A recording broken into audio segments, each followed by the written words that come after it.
Hello বন্ধুরা, ভালো আছেন?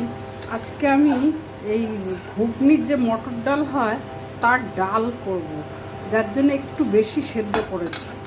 আর এদিকে তেলে তেজপাতা আর জিরে আর গোটা গরম মশলা, দালচিনি, লবঙ্গ, এলাচ, এবার এগুলো দেব।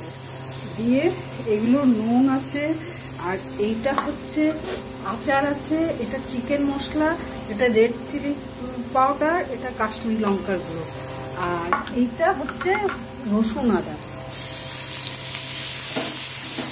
আর একটু তেল দেবো।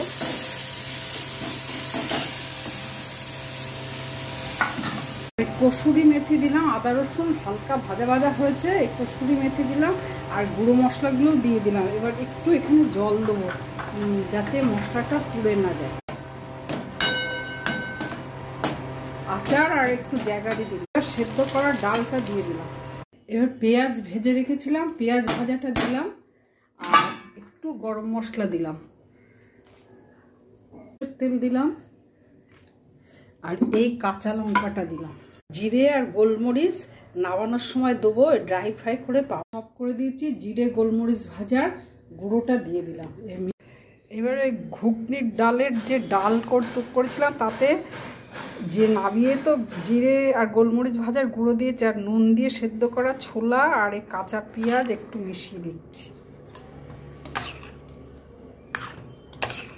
ছোলা প্রেসার কুকারে 2-3টে সিটি দিয়ে নুন দিয়ে সেদ্ধ করা আছে।